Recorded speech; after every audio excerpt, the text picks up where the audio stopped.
Hello दोस्तों, कई दिनों से राफेल की काफी चर्चा है, तो हमने सोचा क्यों ना आज इसी के बारे में जाना जाए। राफेल, जिसका अर्थ है हवा का तेज झोंका।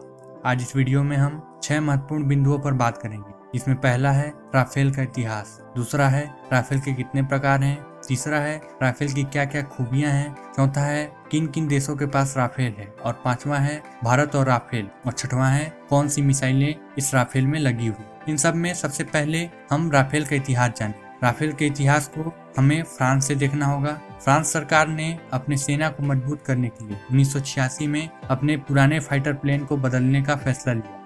इटली, जर्मनी और स्पेन और यूके के साथ मिलकर फ्रांस ने यह साझा कार्यक्रम शुरू किया। अपनी अपनी जरूरतों के हिसाब से फाइटर प्लेन बनाने के चक्कर में यह समझौता जल्द ही टूट गया और फिर फ्रांस ने अकेले ही इस फाइटर प्लेन को बनाने का निर्णय लिया। 2001 में यह फाइटर प्लेन फ्रांस की सेना में शामिल हुआ। अब आता है राफेल के प्रकार। मुख्यतः राफेल के 3 प्रकार हैं। पहला राफेल सी, जो single seated land based version, जो जमीन पर मार करने की क्षमता रखता है। दूसरा है राफेल बी, जो twin seated land based version, जिसमें 2 पायलट बैठ सकते हैं। तीसरा है राफेल एम, जो single seated career based version है, जो फ्रांस की नौसेना यानी नेवी के लिए बनाया गया था। अब तीसरा बिंदु है कि राफेल में क्या क्या खूबियां हैं। तो इसमें भी कई पॉइंट हैं। जैसे पहला, सेल्फ इक्विपमेंट, यानी पायलट की रक्षा और साजो सामान के लिए लगाए जाने वाला उपकरण कुल इस प्लेन को बनाने के खर्चे का 30% है। दूसरा है इसके अंदर ऑक्सीजन जनरेटिंग सिस्टम, जो खुद ऑक्सीजन बना लेता है ताकि हाई एल्टीट्यूड पर इसको ले जाने पे पायलट को कोई दिक्कत न हो।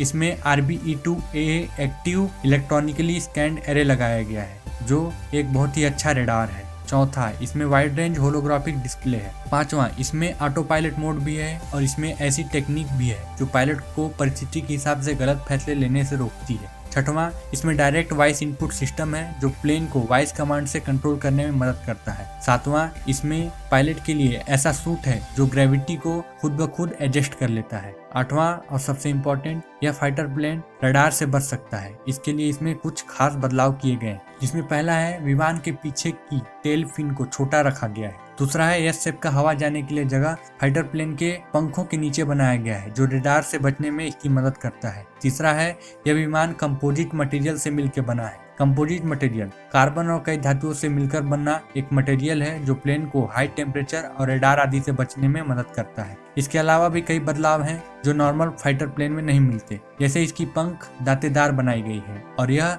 अपने सर यानी सामने के हिस्से के शेप को बदल सकता है। इसके बाद आता है किन किन देशों के पास राफेल है। इसमें पहला है मिस्र यानी इजिप्ट, दूसरा है कतर और तीसरा है भारत और चौथा है खुद फ्रांस। इसके बाद हम बात करते हैं भारत और राफेल। भारत की वायुसेना की मांग पर बहुत ही लंबे इंतजार के बाद राफेल खरीदने का निर्णय लिया गया। 2016 में आखिरकार 36 राफेल खरीदने का फैसला लिया गया, जो पहले 126 खरीदा जाना था, और इसके खरीद के दाम को लेकर खूब राजनीति हुई और केस चली। इसकी कीमत सरकार ने रक्षा मामलों की गोपनीयता के नाम पर उजागर नहीं की। खुशी की बात यह है कि भारत को 10 राफेल मिल गए हैं, जिसमें 5 भारत भी पहुंच गए हैं और बाकी जिसमें 26 राफेल 2022 तक हमारे भारत में डिलीवर हो जाएंगे। अब इसकी कुछ खास शक्तियों के बारे में बात करते हैं। पहला है इसका स्पीड। इसकी टॉप स्पीड 2223 किलोमीटर प्रति घंटा है। दूसरा है यह सुपरसोनिक जेट है जो सामान भी कैरी कर सकता है। तीसरा है इसकी कॉम्बैट रेंज यानी मुकाबले की सीमा, यह 1850 किलोमीटर है। चौथा है यह समुद्र में भी 3700 किलोमीटर तक वार कर सकता है। इसके अंदर कई वेपन हैं। पहला है गन, जो 1x30 mm के हैं और 125 राउंड फायर कर सकते हैं। यह एयर टू एयर यानी हवा से हवा और एयर टू लैंड यानी हवा से जमीन पर मारक क्षमता रखता है। इसके पास एयर टू एयर के लिए magic second, MBDA MICA, MBDA meteor और एयर टू लैंड के लिए MBDA Apache, MBDA storm shadow, hammer, mark 82 जैसी मिसाइलें हैं। इसके पास कहा जाता है कि ASMP-A न्यूक्लियर मिसाइलें भी हैं। इसके पास एंटी-शिप मिसाइल भी है और इसके पास स्पेक्ट्रा वारफेयर सिस्टम भी है। राफेल आने से हमारे वायुसेना की ताकत निश्चित रूप से बढ़ेगी। जब तक धरती, जल और आसमान रहे, तिरंगे की हमेशा शान रहे। इसी के साथ वीडियो में बस इतना ही। धन्यवाद।